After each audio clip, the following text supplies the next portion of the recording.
তারিখে দেখানোর পরেই 13 তারিখে অলরেডি একটা বৈঠক হয়েছে লন্ডনে, আপনারা হালকা পাতলা জানেন।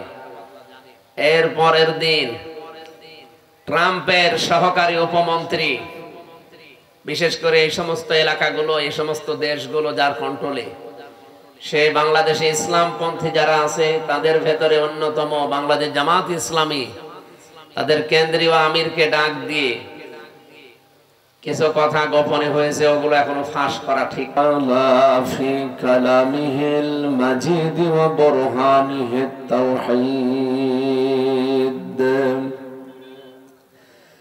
আউযু বিল্লাহি মিনাশ শাইতানির রাজীম। বিসমিল্লাহির রহমানির রহিম।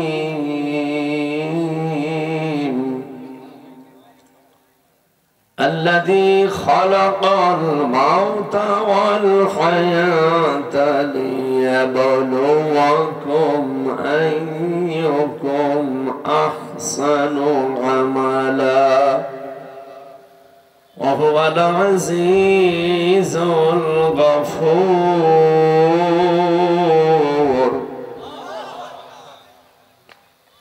عن أبي ذر رضي الله تعالى عنه قال قال سمعت رسول الله صلى الله عليه وسلم من ادعى ما ليس له فليس منا وليتبوأ مقعده من النار.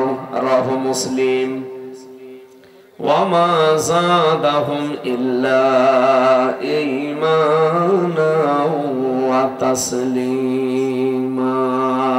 اللهم صل على سيدنا مولانا محمد. قالوا سبحانك.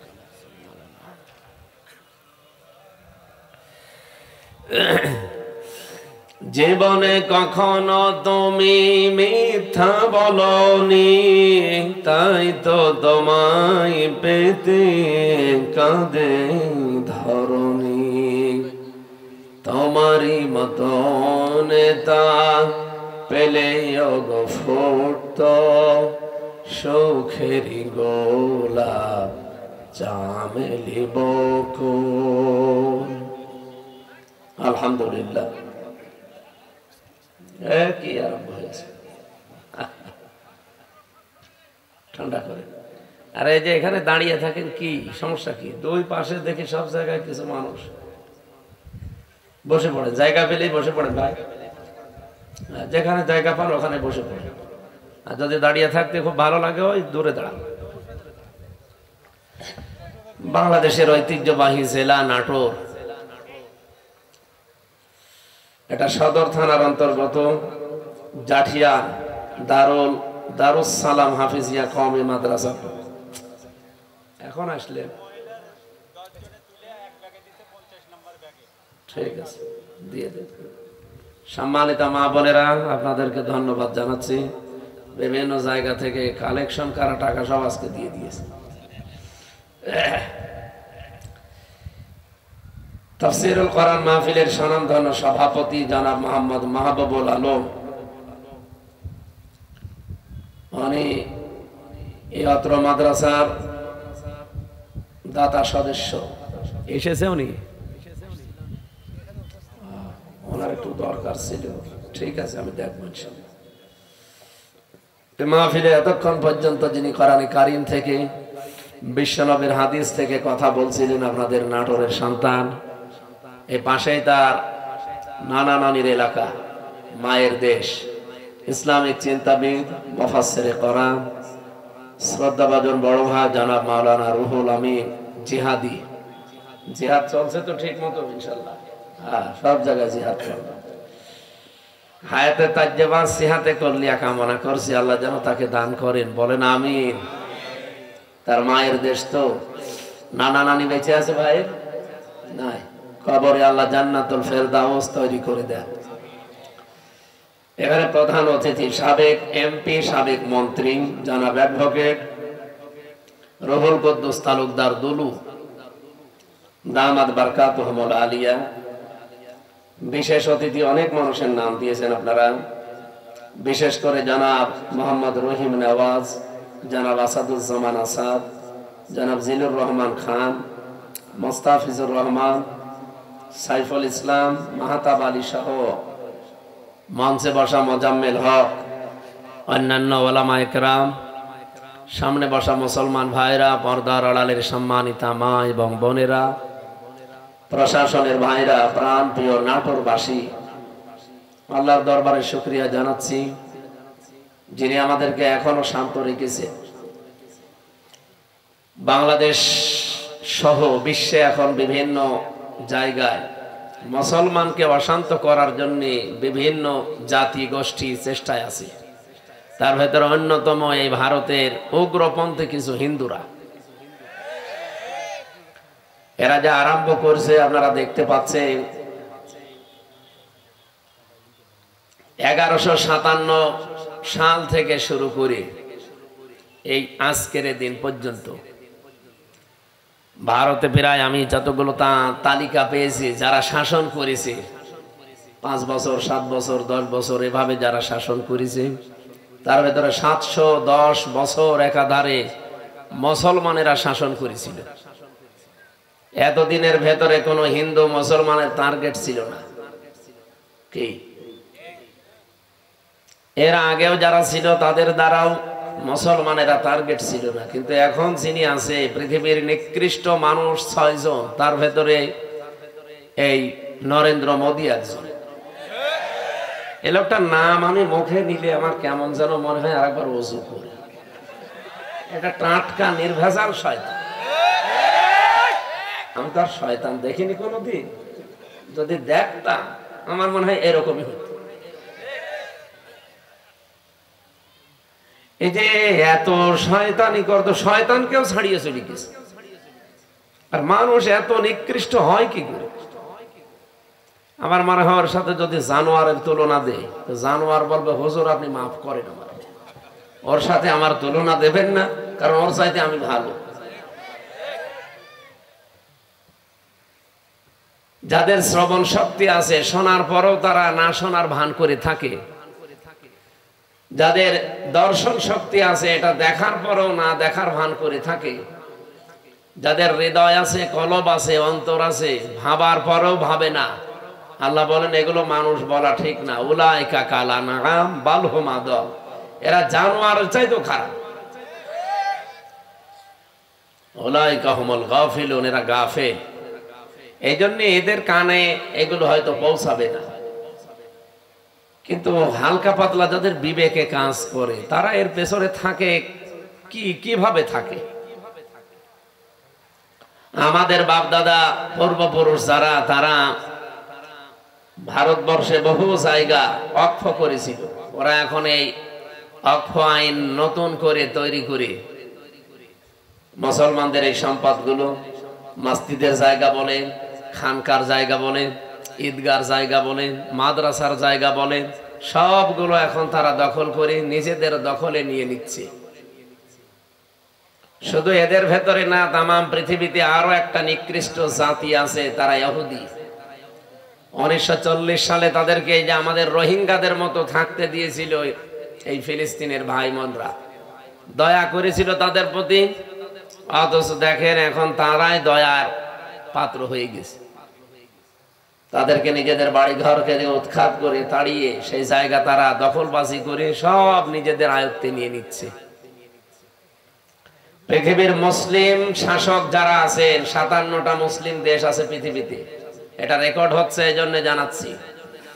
প্রত্যেকটা মুসলিম দেশের এখন উচিত তাদের ইমানের দাবি অনুযায়ী পৃথিবীর 2টা নিকৃষ্ট জাতি ইহুদি এবং মুশরিক, তাদের বিরুদ্ধে অন্তত সোচ্চার হওয়া। যার যেখানে যা আছে যতটুকু ওইটা নিয়ে দাঁড়িয়ে যাওয়া, মোকাবেলা করা, প্রতিরোধ করা, প্রতিবাদ করা। যদি না করেন, যে বিশ্বের 210 কোটি মুসলমান যে রাষ্ট্রে আছে, এরা ইমানের দাবি অনুযায়ী হলেও যদি রাস্তায় নেমে আসে না, চেয়ারে থাকতে পারবেন না। এপ্রিলের 12 তারিখে হালকা আমরা বাংলাদেশে দেখিয়েছিলাম। কি কথা বলছেন? 12 তারিখে দেখানোর পরেই 13 তারিখে অলরেডি একটা বৈঠক হয়েছে লন্ডনে, আপনারা হালকা পাতলা জানেন। এর পরের দিন ট্রাম্পের সহকারী উপমন্ত্রী, বিশেষ করে এই সমস্ত এলাকাগুলো, এই সমস্ত দেশগুলো যার কন্ট্রোলে, সে বাংলাদেশে ইসলামপন্থী যারা আছে তাদের ভেতরে অন্যতম বাংলাদেশ জামাত ইসলামী, তাদের কেন্দ্রীয় আমিরকে ডাক দিয়ে কিছু কথা গোপনে হয়েছে, ওগুলো এখনো ফাঁস করা ঠিক না।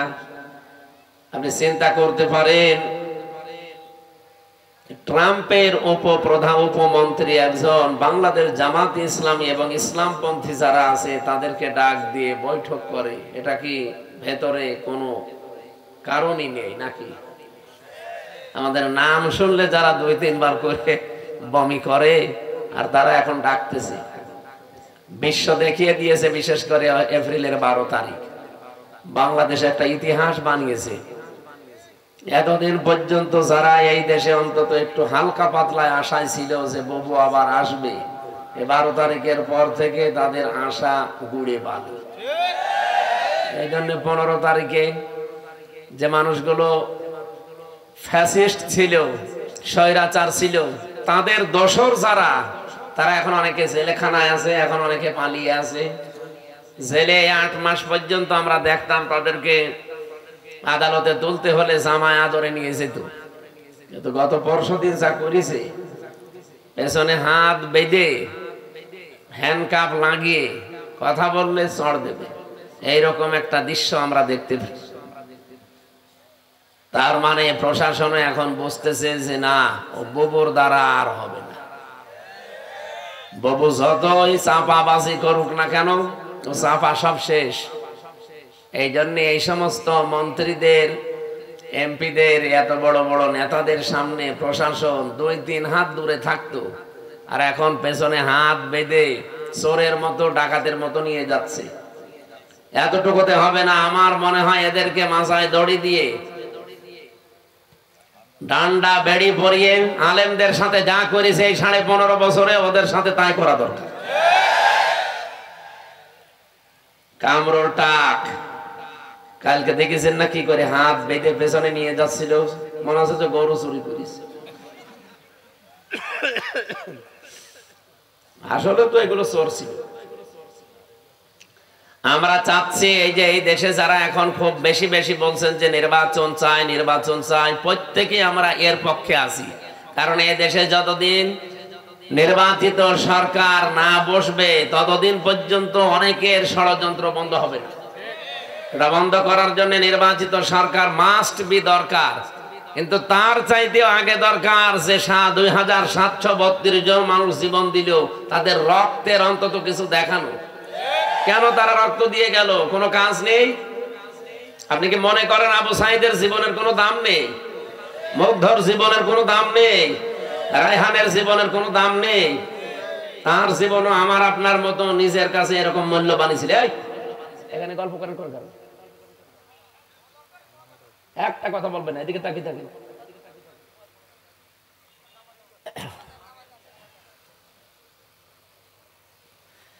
তারাও মূল্যবান ছিল, তাদের জীবনও তাদের কাছে আমাদের মতোই মূল্যবান ছিল।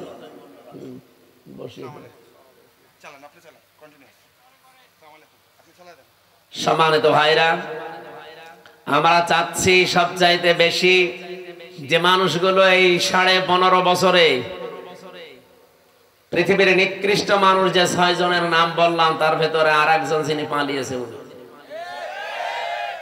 আপনি এখন ইন্টারনেটে সার্চ দেন, 6 জনের নাম আসবে পৃথিবীতে নিকৃষ্ট মানুষ তারা। তার ভেতরে নরেন্দ্র মোদী একজন। আমি নাম নিলাম না, আমাদের দেশের টান বদনাম হয়ে যাবে, এখন রেকর্ড হচ্ছে তো, ওইটাও একজন। মানুষ এত খারাপ হতে পারে, এত নিচে নামতে পারে। কয়েকদিন আগে একটা ভিডিও ছেড়েছিল, হ্যাঁ দেশের মানুষ শুধু আমারই গালি দেয়, আমারই দোষ, আমি সব একা খেয়েছি, আর কেউ খায়নি। আমার ছোট বোন যে এত খাইলো, তারে কিছু বলে না। এরপরে শব্দ আর বলা যাচ্ছে, সবগুলো খালি খায় খায় পাঠিয়েছিল। আপনি কি করেছে দেশে? আমি কয়েকদিন আগে মালয়েশিয়া, সিঙ্গাপুর, থাইল্যান্ড এই দেশগুলোতে ছিলাম। এই শয়তানরা অধিকাংশ গুলো ওই দেশগুলোতে পালিয়েছে, কিন্তু ওই সাহেব পাড়া বানিয়েছে, থাকে না। সেকেন্ড হোম যেখানে, সেখানে তালা লাগানো, থাকে হচ্ছে হোটেলে। যে হোটেলে উঠে দেখি নিচে দুইজন বসে চা খাচ্ছে। কি গো হুজুর, আমরা আগেই পালিয়েছি। পালালেন কেন? এমন কাজ কেন করা লাগবে যে অন্তত চেয়ার শেষ হলে পালানো লাগে? আর আপনি পালিয়ে হোটেলে কয়দিন থাকবেন? আপনার না 620টা বাড়ি, একটা বাড়িতেও তো থাকতে পারেন না। আপনার মাথা খারাপ হয়ে যাওয়ার কথা না যে একটা লোক 620টা বাড়ি, ও এক একটা বাড়িতে যদি 1 বছর করেও থাকে।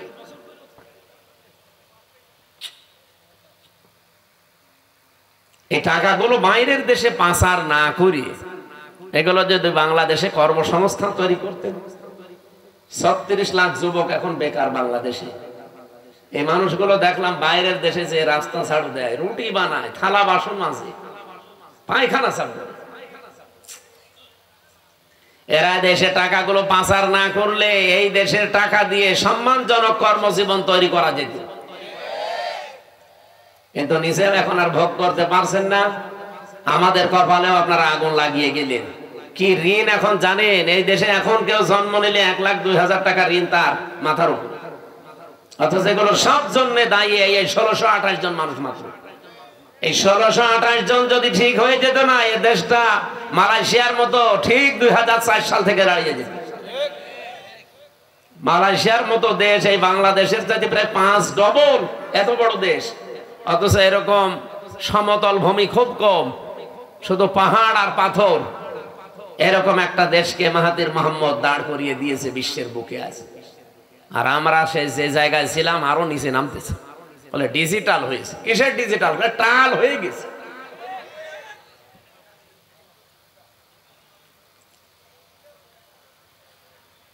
যারা আমরা চাই নির্বাচন কালকেই দিয়ে দেন, কিন্তু 1628 জনের একজনও চেয়ারে থাকা যাবে না। যারা জালেম ছিল, জালেমের দোসর ছিল, সবগুলো তাড়াতাড়ি নামিয়ে দেন, নতুন মানুষ ওখানে বসান। এই 15.5 বছরে যারা বৈষম্যের শিকার ছিল, এই মানুষগুলোকে নিয়ে সেখানে বসান। কালকে নির্বাচন দিয়ে দিন, কালকে সুষ্ঠু হবে। 1628 জন কারা? যারা এই 15.5 বছরে এই কাজ কারবার করেছিল। এই শুধু নাটোরের জেলার ডিসি গেছে কুষ্টিয়ায়, কুষ্টিয়ারটা এসেছে কুড়িগ্রাম, কুড়িগ্রামেরটা চট্টগ্রাম, এই পাল্টিয়েছে। এখনো পর্যন্ত জালেমদের যতগুলো বিচারপতি, জজ, সব তারাই আছে প্রায়।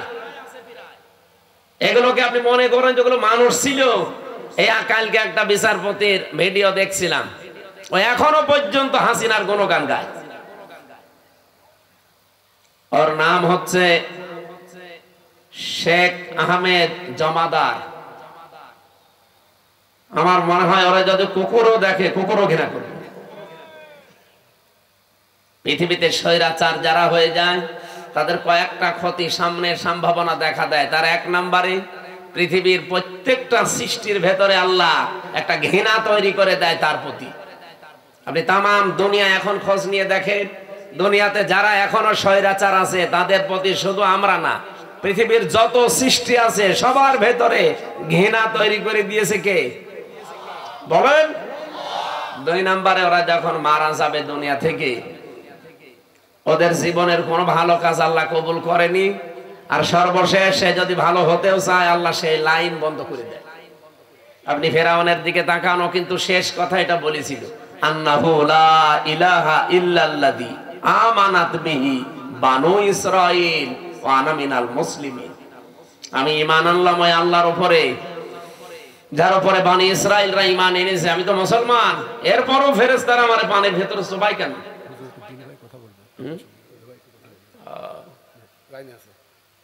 সালাম আলাইকুম দুলা ভাই। না না ঠিক আছে।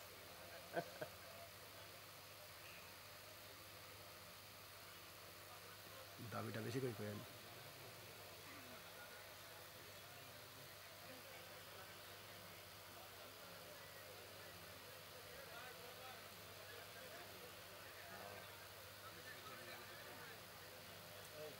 আপনার পরিচয় না, আপনার সাথে আমার এমনিও পরিচয় আছে। আমি আপনার বাড়িতে যাইছিলাম না রামসার কাজীপুরে, আমি 2 বার গিয়েছি।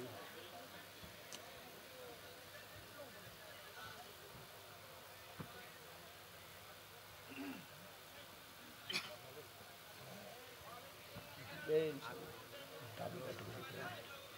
আপনার ওই একটা রোগের কথা শুনছিলাম। হ্যাঁ হ্যাঁ, আলহামদুলিল্লাহ।